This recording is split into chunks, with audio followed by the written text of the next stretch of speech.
So usually if there's so many games played and white wins every single one, it's an opening to at least take a look at. The odds are more people might luck into the same thing. Just make sure if you reach this position that you win as white. That'd be embarrassing to be the only player who ever loses. So any questions about this line? There were some kind of opening nuances, but if you remember this f5 sacrifice, at least in this position, then white's play flows very nicely. Okay, we'll move on. I didn't want to just include all my games in this database, but this is the only game I included for me since I played this opening many times, and this is probably one of my best wins with playing this opening. And the backstory is a little bit interesting. I don't know if any of you have played US Open before. No? It rotates cities every year. I don't think it's been in St. Louis recently. That's right, and then I got moved to Florida or something. Yeah. Anyway, I played US Open a few years ago in Phoenix. Knight c6. I like to play lesser common move.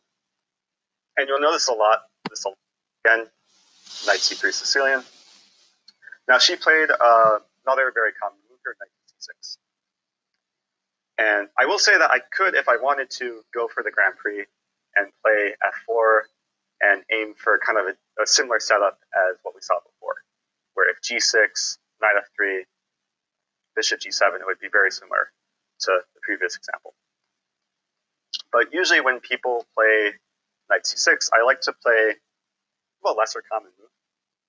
And you'll notice a lot, especially with my opening choices. I usually go for lesser common lines, which the opponent might not be so familiar with. I like surprise weapons. So in this case, I play bishop to b5.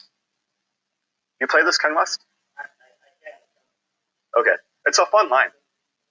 Sure. So most people as black, they know knight d4 is the main move, but they don't know too much beyond that. And that's very dangerous. If you're playing this as black, you should know knight d4, and you should know at least some ideas after that. The point of bishop b5, white just simply wants to take on c6. Double the black pawns, and then go for kind of the same Grand Prix setup.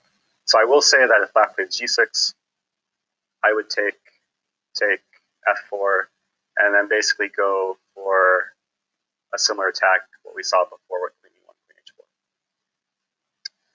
h4. So let's focus on knight d4.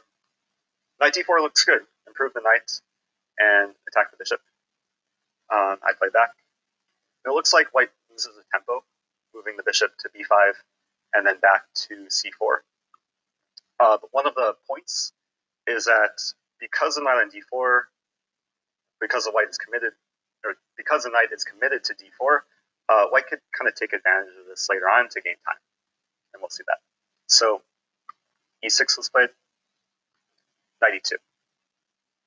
Now I already have ideas of maybe trading off black's only developed piece, and essentially I want to castle as quickly as possible and then open up the center. So she plays knight f6, I castle. And I should note all of this is opening preparation so far. All of this I'd seen before.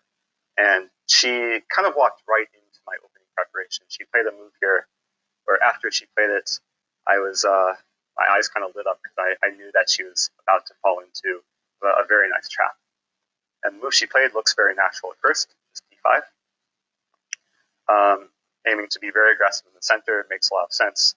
The problem with this move is that there's a kind of hidden tactic, and this is actually, I think, based on computer preparation, where if white isn't familiar with it, it's very, very hard to find kind of by yourself.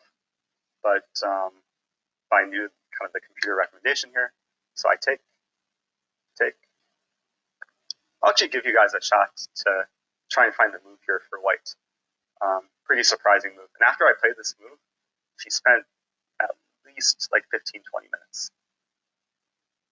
It's white to move. So yeah, you kind of want to look for sacrifices here. That's one of the main theme is that because the black king is in the center, you can